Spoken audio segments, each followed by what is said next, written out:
بسم اللہ الرحمن الرحیم۔ عزیزان گرامی، آپ دیکھیے کس طرح سے بریلوی حضرات مرتد ہو رہے ہیں، کفر کا شکار ہو رہے ہیں۔ آپ پہلے اس ویڈیو کو دیکھیے، اس کے بعد ہم آپ سے ملاقات کرتے ہیں۔ ہمارے نبی خواجہ غریب نواز ہیں تمہارا، ہمارے نبی خواجہ غریب نواز ہیں تمہارا، ہمارے نبی خواجہ غریب نواز ہیں تمہارا نام کیا ہے؟ پہلے ہو رہا ہے بھائی، ہمارا نام محمد ہے۔ نہیں پورا نام، ویسے پورا واٹس ایپ گروپ پہ ہاں پورا نام بتا دے بھائی، ہاں کیا نام ہے تیرا؟ ہاں بولنا، پورا نام بولنا۔ محمد خان، محمد خان، محمد خان، ہاں اور ابا کا نام کیا ہے؟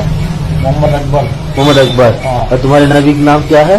ہمارے نبی خواجہ غریب نواز ہیں۔ انا للہ و انا الیہ راجعون۔ پھر بھی تم مسلمان ہو؟ ہاں انا للہ و محترم ناظرین گرامی، آپ نے دیکھا کہ ایک بریلوی شخص جس نے اپنا نام بتایا محمد خان اور اپنے والد کا نام اس نے بتایا محمد اکبر، گویا یہ مسلمان ہے، مسلمان گھرانے سے تعلق بھی رکھتا ہے، لیکن اس کا عقیدہ دیکھیے کہ اس نے اپنے پیغمبر، اپنے آخری نبی کا تعارف کس طرح کرایا۔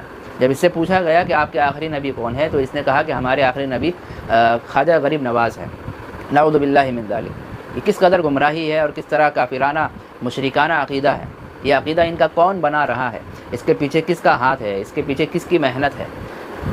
یقیناً ان معصوم لوگوں کے پیچھے، ان جاہل لوگوں کے پیچھے ان کے جاہل سرداروں کی محنت ہے اور جاہل سرداروں کی کاوشیں ہیں، جنہوں نے خواجہ غریب نواز غوث پاک کے کرامتوں کو بیان کر کے لوگوں کے دلوں میں خدائی والا رتبہ پیدا کر دیا ہے۔ اگر ان کے پلیٹ فارم سے یہ باتیں نکلتی کہ اللہ کا مقام اونچا ہے، اس کے بعد رسول اللہ کا مقام ہے، اس کے بعد صحابہ کا مقام ہے، اس کے بعد ولی اللہ کا مقام ہے، اگر یہ باتیں ان کے پلیٹ فارم سے بیان کی جاتی تو گویا ان کا عقیدہ درست رہتا آج، لیکن ان کے اسٹیج سے اللہ اور اس کے رسول کی تعریف بیان نہیں کی جاتی۔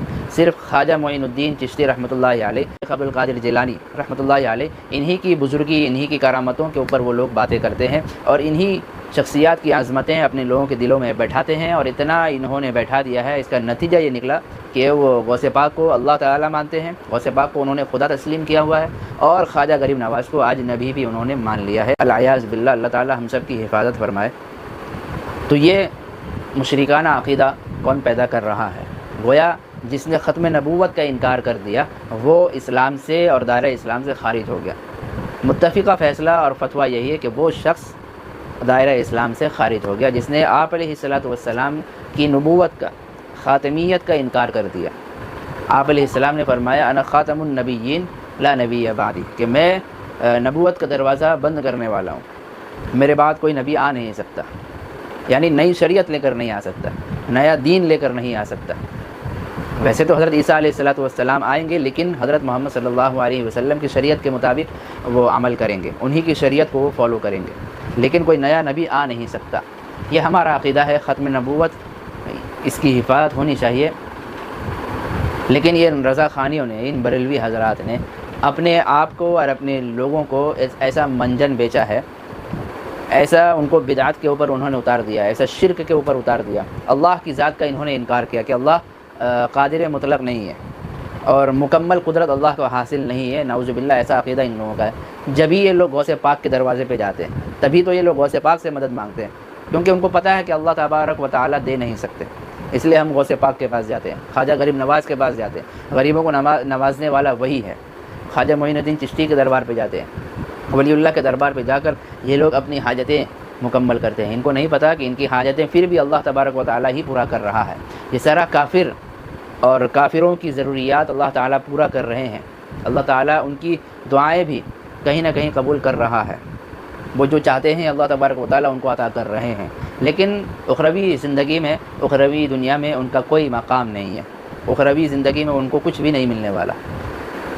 تو گویا یہ لوگ یہ سمجھ رہے ہیں کہ ہم اجمیر کا چکر لگا کر آ گئے تو ہماری ساری دعائیں جو ہیں اب قبول ہونا شروع ہو جائیں گی۔ یہ لوگ دھوکے میں ہیں، انہیں نہیں پتہ کہ اللہ جو اللہ کافروں کو کھلا سکتا ہے، جو اللہ تعالیٰ مشرکوں کو کھلا سکتا ہے، ان کو نعمتوں سے نواز سکتا ہے، وہ اللہ تمہیں بھی نواز سکتا ہے اور نواز رہا ہے۔ گرچہ تمہارا عقیدہ ہے کہ تمہیں غوث پاک دے رہے ہیں، گرچہ تمہارا عقیدہ ہے کہ تمہیں خواجہ معین الدین چشتی دے رہے ہیں، ان کی مدد تمہیں حاصل ہے، لیکن اگر دیکھا جائے تو اللہ کی مدد انہیں حاصل ہے۔ یہ توحید کے منکر ہے، اور آج ختم نبوت کے بھی منکر ان لوگوں کے اندر پیدا ہوتے ہوئے نظر آ رہے ہیں۔ یہ ہے بریلویت کا، رضا خانیت کا اصل چہرہ۔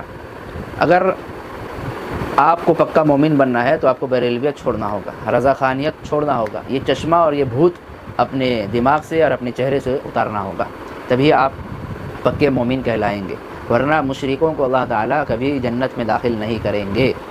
اللہ تعالیٰ آپ لوگوں کو بھی ہدایت دے اور ایسے لوگوں کو بھی ہدایت دے جو اس دلدل میں پھنسے ہوئے ہیں۔ یہ لوگ ہم لوگوں کو گستاخ کہتے ہیں کہ یہ ختم نبوت کا انکار کرتے ہیں، علماء حق، علماء دیوبند جو ہے ختم نبوت کا انکار کرتے ہیں۔ ان کی کتابوں میں لکھا ہے کہ اگر کوئی نیا نبی آ جائے تو آپ علیہ الصلوۃ والسلام کی نبوت پر اور خاتمیت پر کوئی فرق نہیں پڑے گا۔ یہ ہمارے اوپر الزام لگاتے ہیں، لیکن آج انہی کو دیکھ لیا جائے۔ آپ اگر مزاروں کا چکر لگائیں گے تو آپ کو فرق کرنے میں پریشانی لاحق ہو سکتی ہے کہ بھائی یہ مزار ہے یا پھر مندر ہے۔ مزار اور مندر میں آج کے دور میں کوئی فرق نہیں ہے۔ جو مزار میں جو کام ہو رہا وہ کام مندروں میں ہو رہا ہے۔ جو شرک مندروں میں پایا جائے گا وہی شرک مزاروں میں بھی پایا جا رہا ہے۔ وہاں کے پجاری، وہاں کے بھک منگے، وہاں کے لٹیرے، ایمان کو لوٹنے والے اور جیب کو لوٹنے والے وہاں پر لوگوں سے مانگ رہے ہیں کہ ہمیں کچھ دے کر جاؤ، اور باہر سے آنے والے لوگ وہاں کے ولیوں سے مانگ رہے ہیں ہمیں کچھ دے دو۔ تو بھائی جو بیٹھا ہے وہ خود نہیں مانگ رہا ولیوں سے، جو بھیک مانگنے بیٹھا ہے وہ خود ولیوں سے نہیں مانگ رہا، تو ان کو بھیک دینے کی ضرورت کیوں پڑی آپ کو؟ ضرورت اس لیے پڑی کہ بھائی ولیوں سے مل نہیں رہا، خرچہ نہیں نکل رہا، پیٹ نہیں چل رہا، اس لیے ہم ولیوں سے نہیں مانگ رہے۔ جو باہر سے جو مورخ آ رہا ہے جیب کے اندر پیسہ بھر کے، وہ ان غریبوں کو دے رہا ہے، ان بھکاریوں کو دے رہا ہے اور مانگ رہا ہے ولیوں سے۔ اللہ تبارک و تعالیٰ آپ تمام کو ہدایت نصیب فرمائے۔ وما علینا الا البلاغ۔